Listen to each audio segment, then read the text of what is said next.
Et salut tout le monde, bienvenue sur ma chaîne pour une nouvelle vidéo, de retour après 15 jours d'absence, pour vous parler cette fois-ci non pas de comics, mais de franco-belge, puisqu'on va s'intéresser à Ulysse et Cyrano, édité chez Casterman, écrit par Xavier Dorisson et Antoine Christo, et dessiné par Stéphane Servin. Alors, Ulysse et Cyrano, c'est 34,90 pour 176 pages. Le prix est un petit peu élevé, c'est aussi pour ça que j'ai mis du temps à y aller, mais parce que c'est sorti en juin 2024, il me semble. Et du coup, bah, j'ai fini par y aller parce que ça, j'en ai entendu beaucoup de bien, j'avais vraiment envie d'aller dessus. Et il se trouve que bon, voilà, les 34,90 sont un petit peu justifiés entre guillemets par les effets de Fab, il y en a beaucoup, c'est un très joli livre. Il y a du vernis sélectif sur le titre, un toucher un petit peu particulier sur la couverture, c'est un très grand format. Ça rentre pas dans les étagères, même devant les omnibus. Et on a une jolie reliure tissu qui m'a l'air d'être de bonne qualité, donc on est sur un très joli livre.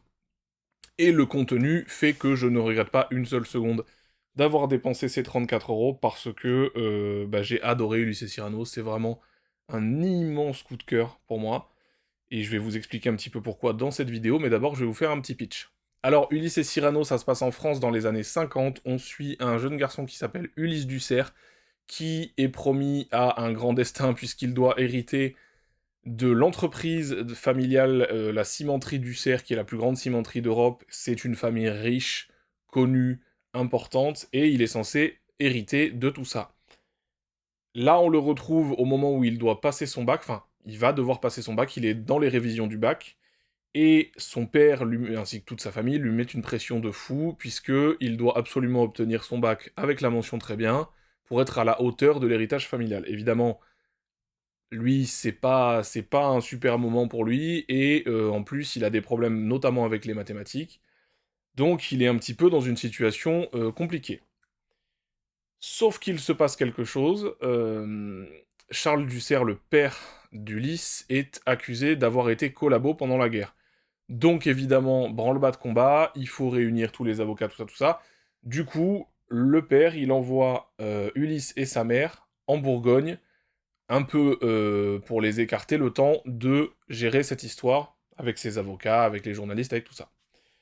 Et donc, bah, Ulysse arrive là-bas, évidemment dans des conditions qu'il connaît assez peu, il ne connaît pas la province, et il rencontre tout un tas de personnages. Et notamment, suite à certains événements que je vous laisserai découvrir dans le bouquin, il rencontre ce bougon au grand cœur qui est Cyrano, et qui est donc le deuxième personnage principal de cette histoire. Et va s'en suivre une histoire d'amitié autour de la passion de la cuisine. Et en fait, ça va parler évidemment de passion, de plaisir, d'amitié, de quelle voie doit-on choisir dans la vie, est-ce qu'il faut tout lâcher pour ce qu'on aime, etc., etc. On va en reparler. En tout cas, voilà, je vous en dis pas trop parce que il y a quand même plein de choses intéressantes dans le livre et je préfère que vous découvriez le reste de l'histoire. Moi, ce que j'ai beaucoup aimé, c'est qu'il y a tout un tas de personnages hyper intéressants. Bon, évidemment, Ulysse et Cyrano eux-mêmes sont géniaux. Ulysse, c'est un gamin ultra attachant, vraiment super intéressant. Cyrano, c'est vraiment une petite merveille, ce personnage. Il est touchant, attachant, euh, vraiment, en fait, enfin, on peut pas ne pas tomber amoureux de ce personnage. Il est génial. Et puis, il y a tout un tas d'autres personnages secondaires qui sont super intéressants aussi. Il y a la mère d'Ulysse, qui est elle aussi assez touchante, et puis presque un peu... Bon, j'en dirai pas plus, mais elle est super intéressante. Le personnage de Marie aussi, vous le verrez quand vous lirez, super intéressant. Il y a vraiment tout un tas de personnages extrêmement bien écrits. C'est globalement, de toute façon, l'écriture est assez fine, je trouve. Et Xavier Dorisson, il a vraiment fait un super taf là-dessus avec Antoine Christo. Donc vraiment là-dessus, topissime. Et puis, ce que j'ai aussi beaucoup aimé, c'est les thématiques. C'est-à-dire que on parle avant tout ici de passion, et moi personnellement, c'est la passion qui m'anime dans la vie, très clairement, j'envisage même pas la vie sans mes passions, et ici c'est clairement le centre du récit. On est sur deux personnages qui, alors un d'entre eux qui va découvrir une passion justement, et donc on voit les débuts de cette flamme qui s'anime, et l'autre qui justement avait un petit peu perdu ça, qui le retrouve grâce à ce gamin. Et donc du coup, on a vraiment cette espèce d'émulation qui se crée entre ces deux personnages qui vraiment redécouvrent leur passion ensemble, découvrent et redécouvrent leur passion ensemble, et redécouvrent finalement, rallument la flamme en fait de leur vie, vraiment. J'ai trouvé ça super beau en fait, parce que, encore une fois, moi le sujet de la passion c'est quelque chose qui me touche particulièrement, et ici c'est extrêmement bien développé, c'est hyper émouvant, c'est extrêmement... En fait on sent que les auteurs eux-mêmes sont des gens passionnés. Et encore une fois, moi, les gens passionnés, j'adore ça. J'adore écouter des... Je pourrais écouter quelqu'un qui me parle avec passion d'un sujet qui ne m'intéresse pas. Si on m'en parle avec passion, moi, j'adore ça. Et ben là, c'est... Enfin, le sujet, encore une fois, de la passion, je le redis, je trouve ça fabuleux. Et ici, c'est fait avec brio. On ajoute à ça une histoire d'amitié qui est prenante, qui est vraiment... Enfin, j'en ai eu des frissons, j'en ai presque eu une petite larmichette à un moment donné.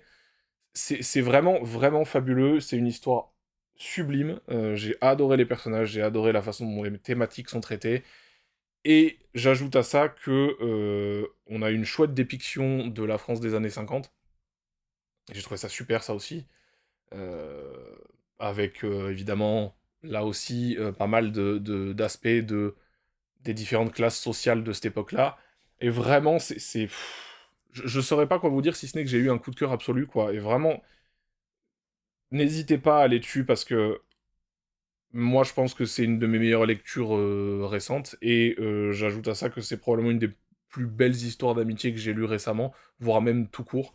J'ai trouvé vraiment, vraiment ce duo de personnages exceptionnel. Et on va aussi évidemment parler de la partie graphique, puisque Stéphane Servin fait un travail fabuleux. Je vous en montrerai pas trop parce qu'il y a plein de planches qu'il vaut mieux découvrir à la lecture, mais je vais quand même en mettre par-ci par-là, et puis bah ouais, enfin... Le truc, c'est que il y a quelque chose que j'ai adoré avec l'esthétique dans ce bouquin, c'est que, au-delà des décors qui sont magnifiques, et vraiment, les décors de la province, même Paris au début, c'est sublime. Mais il y a quelque chose qui m'a vraiment beaucoup, beaucoup parlé, c'est les visages des persos. Les visages des persos sont ultra expressifs. Vraiment, rien qu'en les regardant, il y aurait même pas besoin des bulles, on comprendrait l'histoire, en fait, je trouve. Il y a vraiment quelque chose de fort dans les visages, dans les expressions. C'est incroyable. Moi, j'ai adoré ça. Ça m'a vraiment fait ressentir des émotions très très fortes.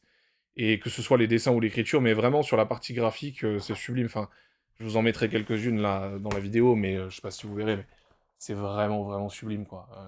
Il y a des très très très belles planches. Et honnêtement, je pense que ça fait partie de ces BD que je vais régulièrement réouvrir juste pour regarder les dessins. Évidemment, je le relirai fréquemment, régulièrement, mais les dessins sont sublimes. Les dessins sont vraiment, vraiment sublimes. Donc bref, vous l'aurez compris, pour moi, c'est un immense coup de cœur, Ulysse Cyrano. Je m'attendais à aimer, parce que autant je suis pas forcément le plus grand passionné de cuisine qui existe, autant j'aime la bonne nourriture, comme beaucoup de monde.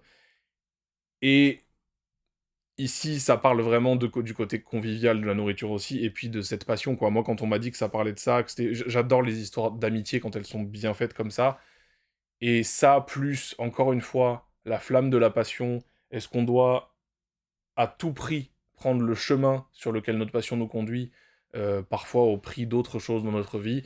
Tout ça, c'est des questions qui se posent dans ce bouquin, et j'ai trouvé ça...